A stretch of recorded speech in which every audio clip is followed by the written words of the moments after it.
I have 5 things I want to say. I'm going to say them simply. So relax. It's before lunch. We've had a heavy morning of GCCA thinking and progress and stock taking and politics in the big sense and the small sense, and where it's going to go next is really important.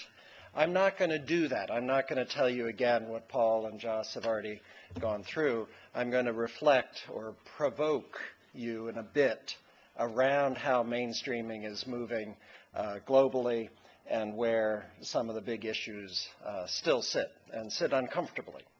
So my intention is to be a little bit provocative without being obnoxious. Now, I want to say again and again how delighted I am to be here. And there's some people here, QK and Pasha, who I've known for ages. There are people in this room who are experts at the thinking and the doing and have been for the 2 decades I've been working here. So whoever's standing up here, the excitement is to see this pooled resource. I also want to make it clear I do not represent the GCCA. I'm not on contract with them. I've never had any money from them. They don't either own me or control me. But I'm not going to try to embarrass them. This is my map of climate change adaptation. Yeah, you got it already. It's blank. We don't know everything. So the question is, when you see a blank sheet like that and somebody comes in, I've got $100 million, or I'm going to roll over a $300 million program, and I want you to tell me what climate adaptation is, where do you start? Well, here's one starting point. These are 2 Chinese characters, so I'm told, that deal with climate risk and adaptation process. I don't read Chinese. Anybody read Chinese in the room? Am I right or wrong? But having thrown something onto that screen, what are you looking at? Are you now looking at the white spaces and thinking of your experience? Or do you all of a sudden assume, because somebody's speaking at you from up here, that they know what they're talking about? That could be a climate graph. It could be a vulnerability profile. It could be a marginal adaptation cost curve. I mean, a lot of that, to me, is Chinese graphics. All right, what are you thinking? If this is what you're expecting, then pay attention to the next few slides. This is Jackson Pollock's convergence canvas. It's a large canvas. It's one of an art form called horror vacui, where you fill the space. You fill it with the currents of the latest funding. You ask questions, how do I get some funding for my project? You fill it with the actors occupying the high ground. You don't leave anything unmapped, because that would imply you didn't know what fit into that space.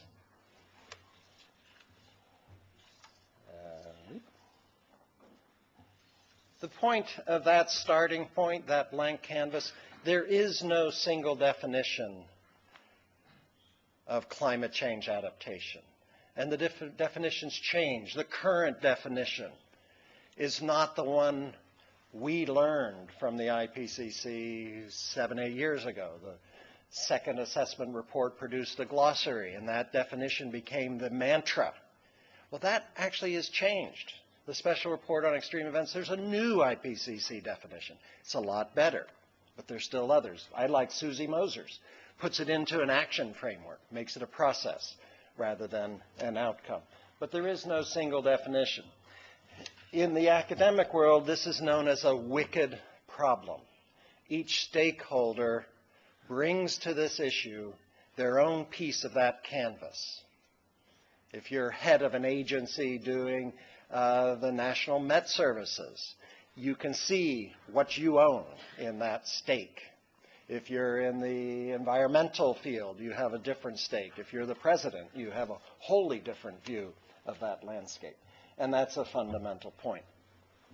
Those actors who bring their own definitions are organized in some sort of network. This is one we've done for the EPA in Ethiopia with our local team of experts there.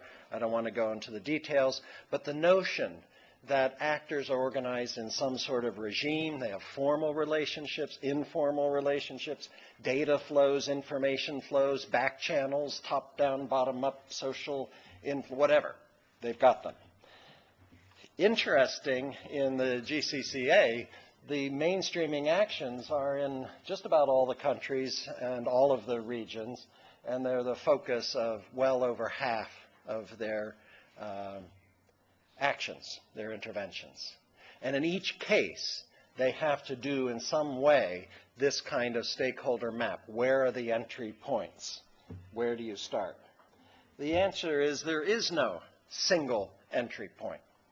It's an all-hands issue. We need to have many, many points of entry, many actors working together, providing that capacity to respond.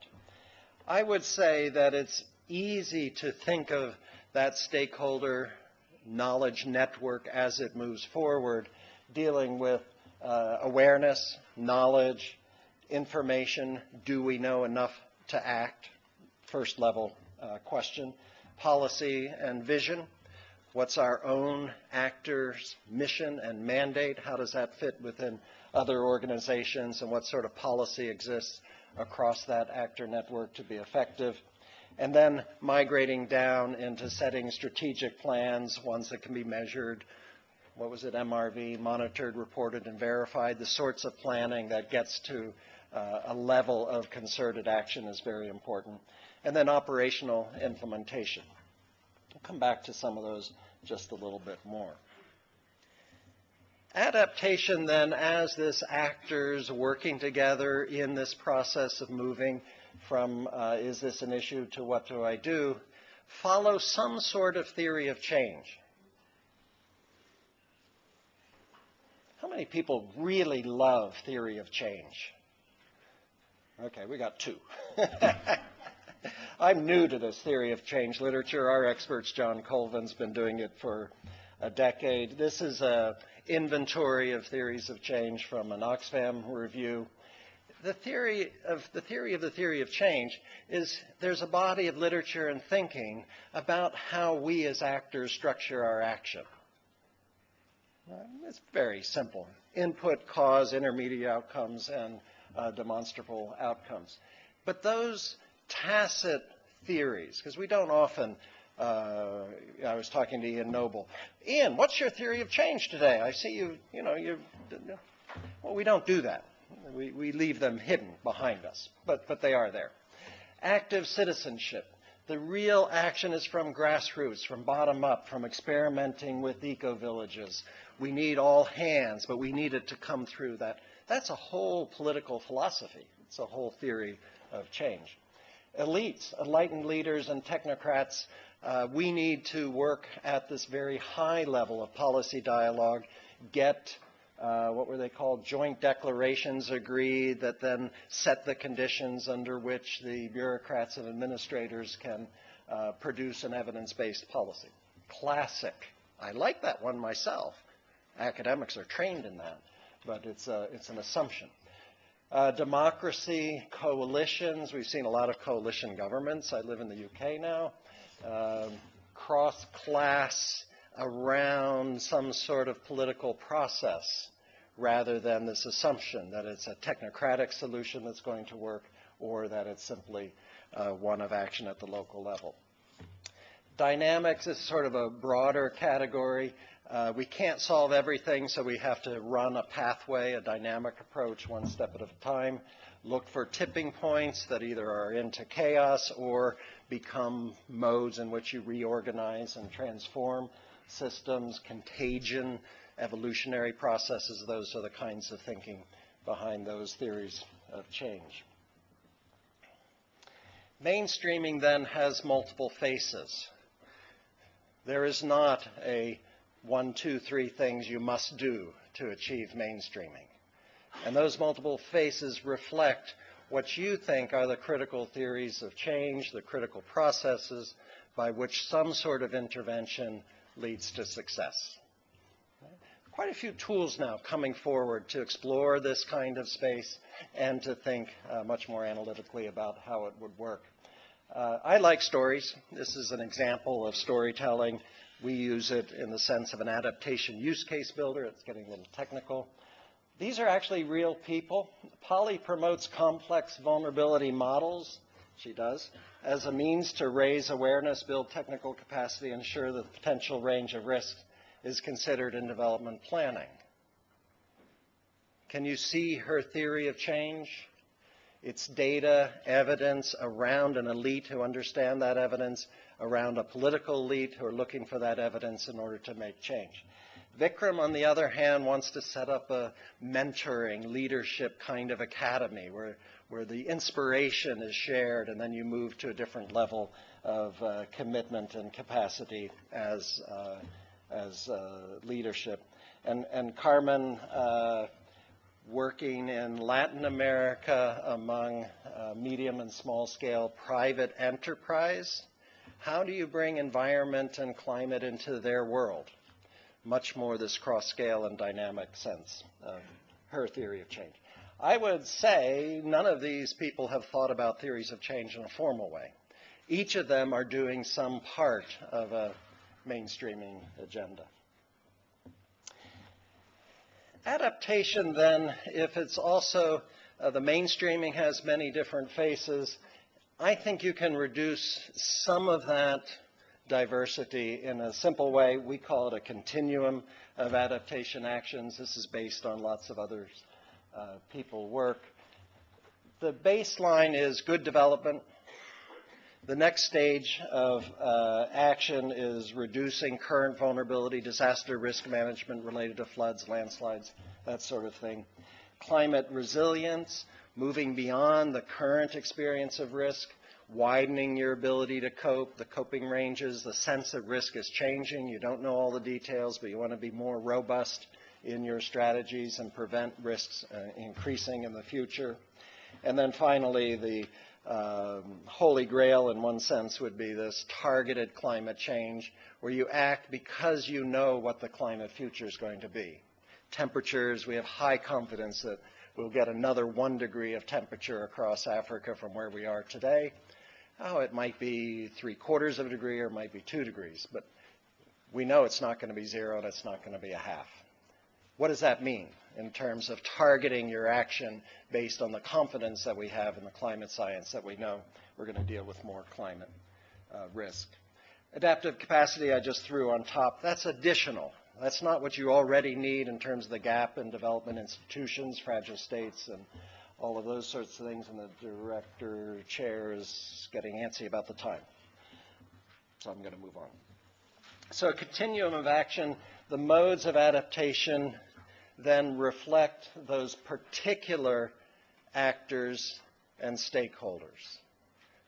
We're working to design a disaster risk management program in Kenya, just very casually at the moment. That entry point around that current vulnerability disaster risk community is very different than the longer term resilience, environmental sustainability entry point.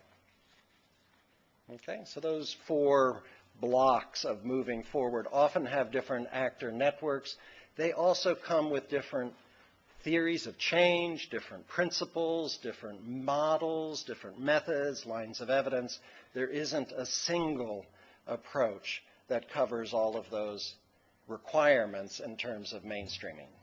So we need to start thinking about how we unpack, when we say mainstreaming, how we get capacity in each of those blocks, but then how we also use that to scale up and build capacity for a longer term future.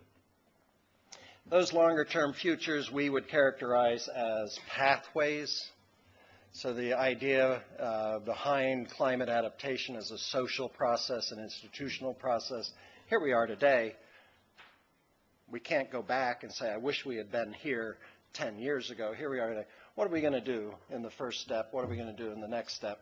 Keeping an eye on when we come to critical nodes, critical decisions, whether we will have the lines of evidence to take those decisions with confidence. That's a path-dependent process. We can't take those decisions yet. We don't know what they are. We don't have the technologies in place. We don't have the information in place. We don't have the institutions in place. So then wayfinding, finding your path along those, finding your way along those pathways is more than project milestones and initiatives. It's really about looking forward with some confidence that you're making good decisions, not perfect decisions, adapting well, given the risk, given the uncertainty. I think there are three lines, and we'll explore these in the breakout groups. The conversion or the transformation of data into information, into knowledge, into wisdom. That basis of evidence, strong in many mainstreaming programs and essential, but essential in the sense of shared networks rather than internally just in one office.